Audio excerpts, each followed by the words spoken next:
Good morning students. अभी तक हम लोगों ने अपना माइक्रो इकोनॉमिक्स में कॉस्ट सप्लाई वो concept of cost and concept of revenue पढ़ा। ठीक है, इसके बाद जो चैप्टर आता था वो आता था आपका प्रोड्यूसर इक्विलिब्रियम। लेकिन इस बार जो है आपके सिलेबस में प्रोड्यूसर इक्विलिब्रियम को ऐड नहीं किया गया है। तो मैं जो हूँ आपको उसका आगे का नेक्स्ट चैप्टर पढ़ाने जा रहा हूँ, जो कि है चैप्टर नंबर 11 आपका थ्योरी ऑफ सप्लाई। ठीक है, आज हम लोग पढ़ेंगे सप्लाई क्या होती है, क्योंकि हम लोग डिमांड पढ़ चुके हैं।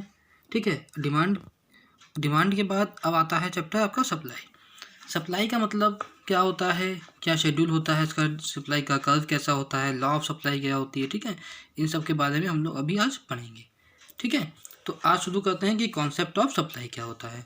देखो, supply of a commodity refers to a schedule showing various quantities of a commodity at the producer that the producers are willing to sell at different possible price of the commodity at a point of time। Supply का मतलब क्या होता है? Supply का मतलब ये होता है कि जो भी प्रोड्यूसर ने प्रोड्यूस किया है उसको मार्केट में कितना अभी तक हम लोग क्या करते थे कि कंज्यूमर की डिमांड कितनी है, उसके अकॉर्डिंग हम सप्लाई करते थे। कि मतलब डिमांड कम है तो सप्लाई कम होगी, डिमांड ज़्यादा है तो सप्लाई ज़्यादा होगी। जब हमने डिमांड बढ़ा था तब। सप्लाई में क्या होता है, सप्लाई में हमें डिमांड से कोई मतलब नहीं होता है। सप्लाई में इस पूरा का पूरा मैटर प्रोड्यूसर के हाथ में होता है कि वो जितनी चाहे उतनी सप्लाई करे। ठीक है, अगर प्राइस ज़्यादा होती है तो सप्लाई प्रोड्यूसर ज़्यादा करता है, सप्लाई कम होती है तो प्रोड्यूसर सप्लाई को कम कर देता है। अगर आपकी प्राइस मान लीजिए आज आप कोई भी कमोडिटी बनाते हैं जिसकी प्राइस 10 है, तो उसकी सप्लाई हो रही है मान लीजिए 20। मान लीजिए वही प्राइस अब 10 से बढ़ के 15 हो गई, तो अगर प्राइस बढ़ती है तो आपकी सप्लाई भी बढ़ जाएगी। ठीक है, 20 से 30 हो गई। तो इसमें क्या होता है, सप्लाई में पॉजिटिव रिलेशनशिप होता है सप्लाई और प्राइस का। प्राइस और सप्लाई के बीच में पॉजिटिव रिलेशनशिप होता है। कैसे? अगर प्राइस बढ़ती है तो सप्लाई भी बढ़ती है, और प्राइस घटती है तो सप्लाई भी आपकी कम हो जाती है। तो क्या मतलब वो supply of a commodity refers to a schedule, वो शेड्यूल और a table showing various quantities of a commodity की वेरियस क्वांटिटी को शो करता है। क्वांटिटी देखो 20 थी फिर 30 हो गई। ठीक है, of a commodity that the producer are willing to sell, जो कि प्रोड्यूसर बेचना चाहता है एट डिफरेंट पॉसिबल प्राइस, अलग अलग प्राइस पे of a commodity eight a point of time, कि उस टाइम पे उस कमोडिटी का कितना प्राइस चल रहा है उसके अकॉर्डिंग हम जो सप्लाई अपनी कमोडिटी को सेल करते हैं उसे क्या कहते हैं, सप्लाई। ठीक है, सप्लाई के बाद देखते हैं दो पॉइंट्स होते हैं आपके पास, सप्लाई और स्टॉक। दोनों अलग अलग कॉन्सेप्ट हैं। Supply and stocks are different concept. Stock of a commodity refers to a total quantity of that commodity which is available at with the producer at a point of time. आपने accounts में पढ़ा होगा, stock का मतलब क्या होता है, वो सामान, वो कमोडिटी का टोटल क्वांटिटी, वो क्वांटिटी जो प्रोड्यूसर के पास रहती है एडवांस में, ताकि वो अपनी मार्केट में जो भी डिमांड है उसको फुलफिल कर सकें। ठीक है, ताकि उसके पास सामान की रॉ मटेरियल की कोई कमी ना हो। उसे क्या कहा जाता है, स्टॉक कहा जाता है।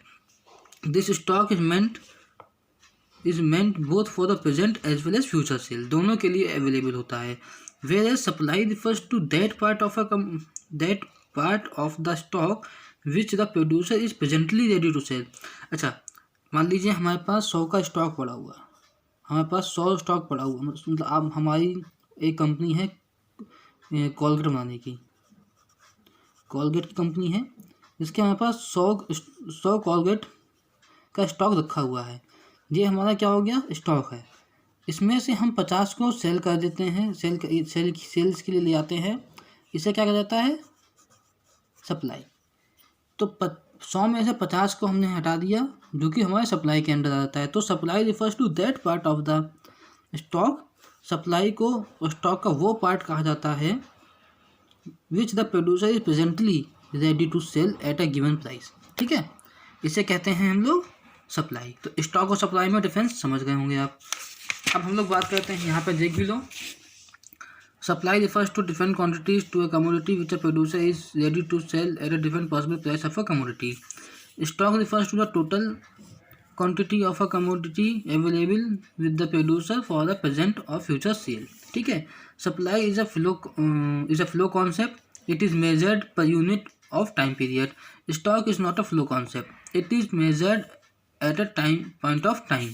ठीक है, supply is always related to price of a commodity, supply जो है वो प्राइस से रिलेटेड होती है। Stock is not related to price of the commodity, it is inventory of the firm related to expected demand. ठीक है, demand के according हम स्टॉक का इस्तेमाल करते हैं।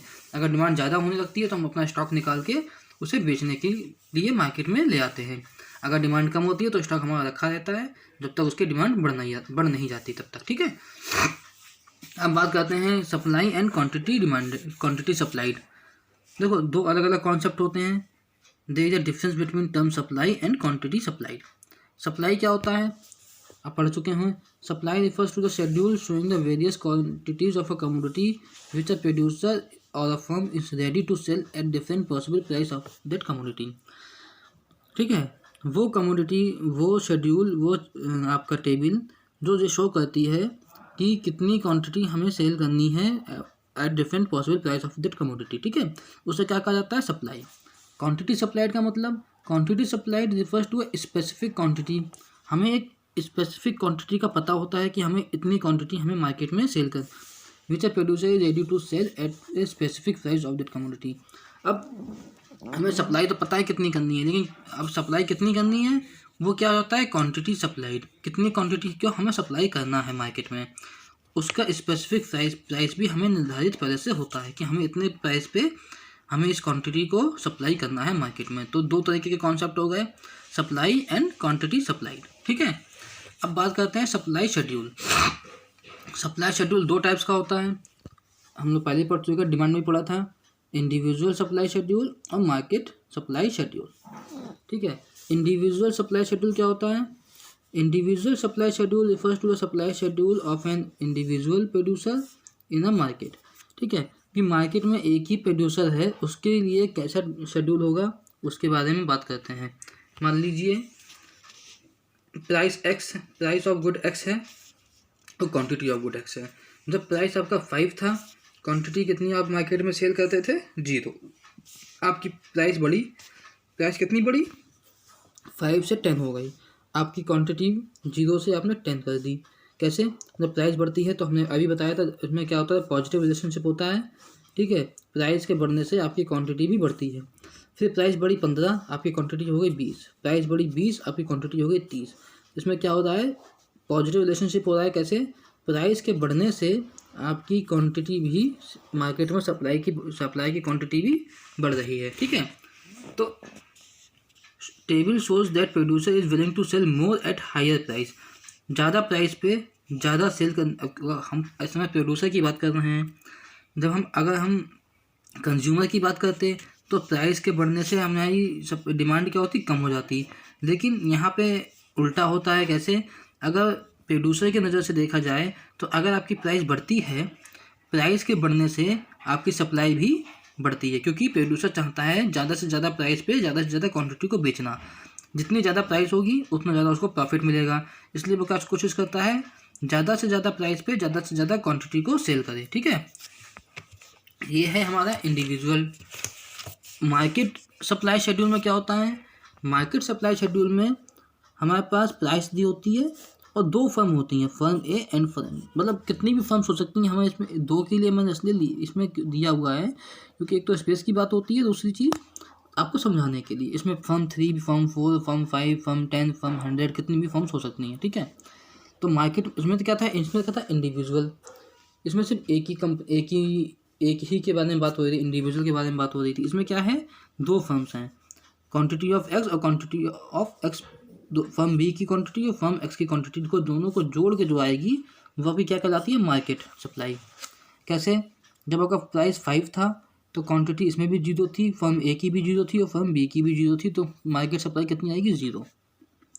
जब आपका प्राइस 5 से 10 हो गया, ठीक है, तो आपकी फर्म ए की क्वांटिटी कितनी हो गई, 10। फर्म बी की फर्म बी ने कितनी क्वांटिटी सेल करी, सप्लाई करी, 5। तो 10 + 5 = 15। जब प्राइस 15 था आपका तो फर्म ए की 20 और फर्म बी की 10, तो 20 और 10 मिला के हो जाता है 30। अगर प्राइस 20 था तो फर्म ए की 30, फर्म बी की 15, 30 + 15 = 45। तो इस तरीके से मार्केट सप्लाई शेड्यूल आपका बनता है। ठीक है, इंडिविजुअल सप्लाई और इंडिविजुअल सप्लाई शेड्यूल का मतलब होता है is a table showing various amounts of commodity that a individual firms or producer in the market is willing to sell at different possible price of that commodity। Individual की बात होती है सिर्फ, इसमें सेम रहता है is a table showing various amounts of commodity that the firms और producer in the industry are willing to sell at different possible price of that commodity। Both individual supply schedule and market supply schedule establish a positive relationship between price and quantity supplied of a commodity। देखो आगे बात, दोनों के बीच में positive relationship होता है। क्यों? Price के बढ़ने से आपकी सप्लाई भी बढ़ रही है। ठीक है, अब हम लोग बात करते हैं supply curve and it's slope, individual supply curve and market supply curve. अब यहाँ समझ लो, यहीं पे मैं बता देता हूँ।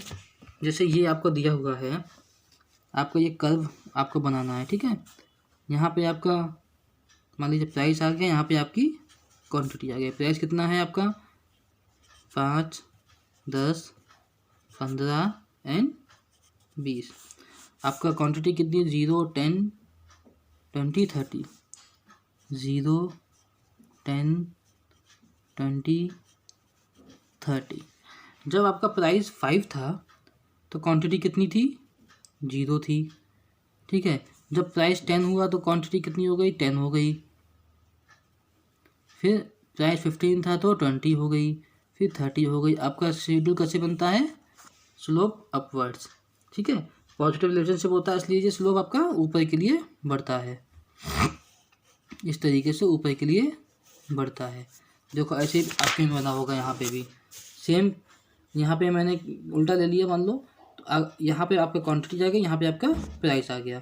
ठीक है, तो आपके किस तरीके से स्लोप बनता है? Upwards. Individual supply curve, supply curve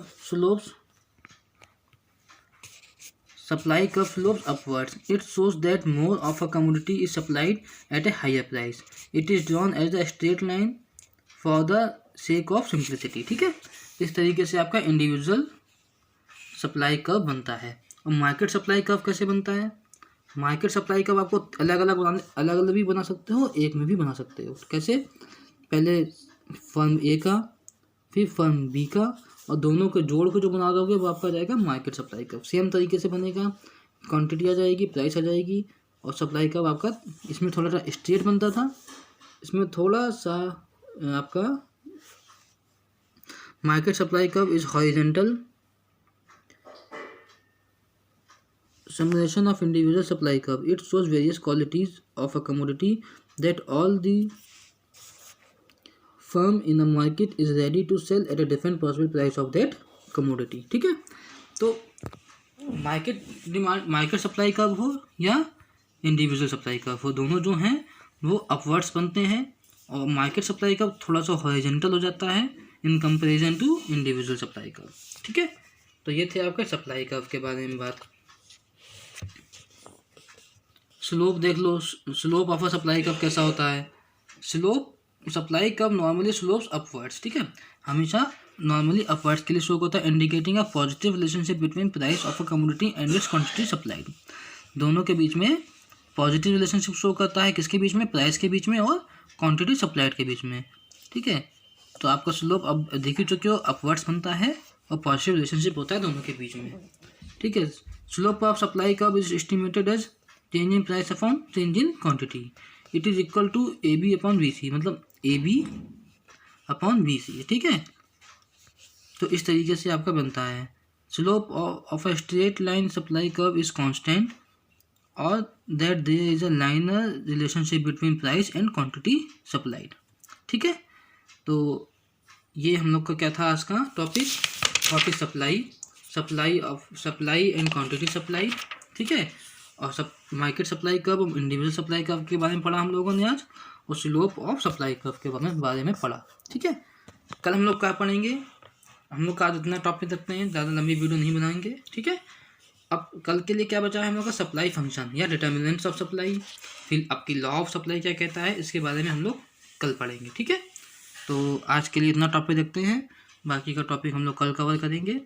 और कोई अगर आपको प्रॉब्लम हुई हो, अगर समझ में ना आया हो कोई भी टॉपिक या कोई भी डेफिनेशन या किस तरीके से स्लोप बनता है, इसका कर्व कैसा होता है, उसके बारे में पूछना चाहें तो हम उससे पूछ सकते हैं। ठीक है, थैंक यू क्लास। बाकी का टॉपिक हम लोग कल कवर करते हैं। ठीक है, थैंक यू।